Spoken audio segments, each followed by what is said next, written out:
Good morning, students. Welcome again to the online classes from Jamuna Christian Junior High School. I am Vishalan. Today I teach you chapter 6, the later Vedic civilization. On page number 51. In this chapter we will discuss these points in this chapter.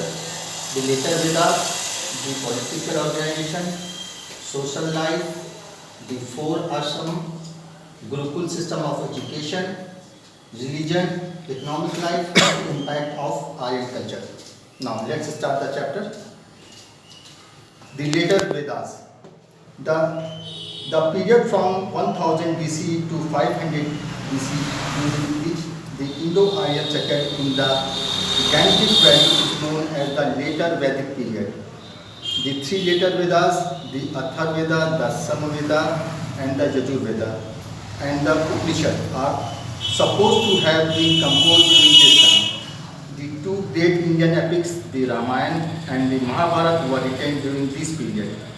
Epics are lengthy poems that describe the brave deeds and adventure of warriors.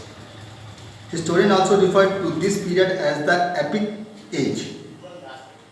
Now, the life of Aryan during this age has been reconstructed on the basis of information gathered from the three later Vedas, the epics, as well as the recent archaeological evidence from region which as Hastinapur near present-day Meerut and the upper Ganges plain. Excavation indicate the use of Aryan during this period. Now, political organization. During the later Vedic period, small tribal organizations expanded and developed into large kingdoms. Some of the kingdoms established by the Indo-Aryans were near present-day Delhi, Kosala, Awadh, Magadha, Patna and Gaya, and Kashi, Varanasi. The kings become powerful and kingship become hereditary.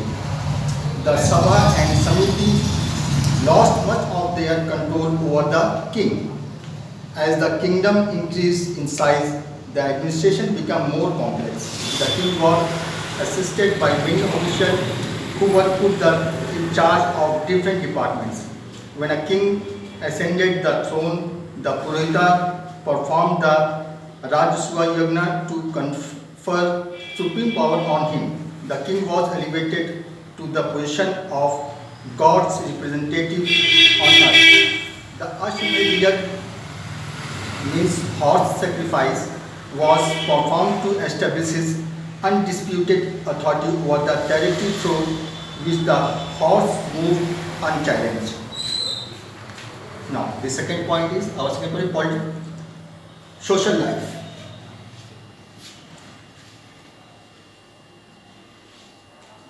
The classification of society into four varnas now become rigid and hereditary. The four classes come to be known as the four castes. The son of Kshatriya could not become a Brahman. Caste was now decided by birth and not by occupation. Inter-caste marriages were not allowed. As the caste system became deep-rooted, society got sharply divided. The Brahman and the Kshatriya formed the ruling class. The Vaishya were the artisan, the traders and the farmers. The Sudras were the uneducated workers who served the other three classes. Family. The joint family system was further strengthened. The birth of a son was welcome. The position of women declined. They were now considered inferior to men. They no longer took part in the assemblies. Their highest duty was to serve their husbands and take care of the family. However, they continued to participate in religious ceremonies. The next one is the four ashramas. The life of an Aryan was divided into four stages or ashramas. Brahmacharya. The first point is Brahmacharya was the first stage of life during which a person stayed with his guru in the Gurukul and received education. Grihastha was the second stage in a person's life during which he got married and led a family life as a householder. Vanprasth was the stage when he gave up all worldly ties and went away to the forest to meditate.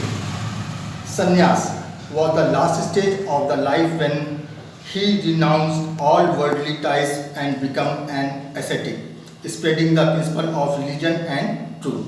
The next point is Gurukul system of education. When a boy was 7 years old, he was sent to a Gurukul. Example, the house of teacher or guru. He stayed there till he was 25 years old. Gurukul were usually situated deep in the forest.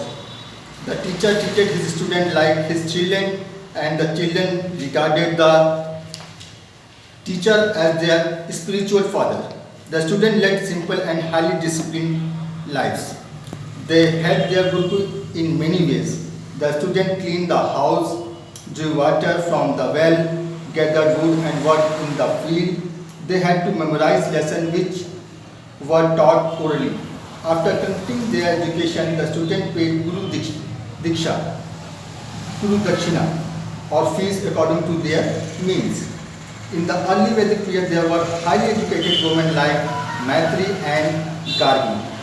In the later Vedic period, however, women were not allowed to study Vedic literature. Now, next point is religion. The god of the early Vedic period lost their importance. Brahma, the creator, Vishnu, the preserver, and Shiva, the destroyer, become the most important gods. The mode of worship became complex, elaborate rituals and sacrifices were performed. The status of Brahman rose because these complicated rituals could only be performed by them. Epics. The two epics, the Mahabharata and the Ramayana, were composed during the later Vedic period. These two ancient epics contain some of the central ideas of Hinduism. They are a valuable source of information about the ritual, practice and values of the epic age. The Mahabharata, originally composed by Rishi Vyas, is the story of conflict between the Pandavas and the Kauravas. The conflict ended in the great battle called Mahabharata. In Kurukshetra, the Bhagavad Gita, the holy book of Hindus, is based on Lord Krishna advice to Arjuna before and during the Kurukshetra battle.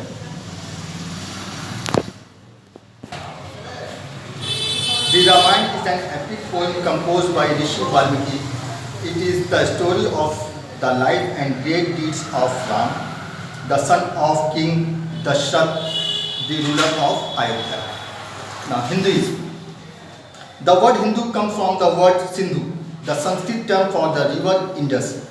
The root of Hindus can be traced to the Indus Valley culture.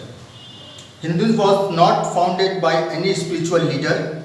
It is a philosophy and a way of life that evolved over hundreds of years. The mixing of social and religious belief of the Indus Valley people and the Aryan settler led to the evolution of Hinduism. The essence of Hinduism is the belief in an omnipotent and omnipresent single force or energy, Shakti, the source of all creation. This creator of the universe is God. This God is known by different names and different forms depending on which aspect of his force is being worshipped. God is the creator, the preserver and the destroyer of the universe. There are three main principles on which Hindu philosophy is based. That is Dharma and Karma. What is Dharma? Dharma means that every person has the moral duty to do what is right and to lead a pious life. Karma means that people must face the consequences of their action as they sow. So shall they reap. Their present and future life is the result of their action, means karma.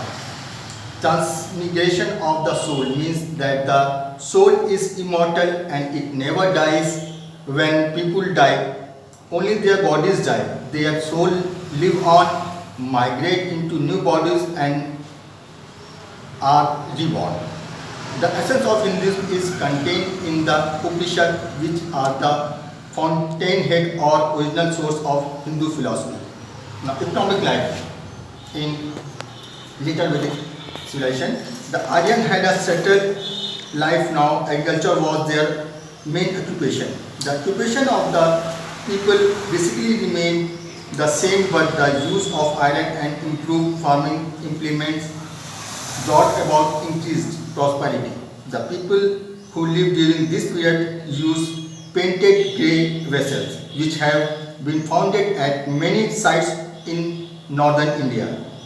This period saw the growth of towns and cities as well as the development of trade by barter system. Impact of Aryan culture. The Aryan civilization is cradle of Indian culture. The Hinduism of today is based on the philosophy of the Vedas and the Upanishad. The Sanskrit language and Vedic literature act as a unifying force that binds the vast majority of Indians into one nation. Now, student, you should read the story of Mahabharata and Ramayana, which is given in the page number 54 and 55. And you write down the important words in your notebook, which is given in page number 56, and match the following given in page number 57. This is all for today. Till then, now, thank you.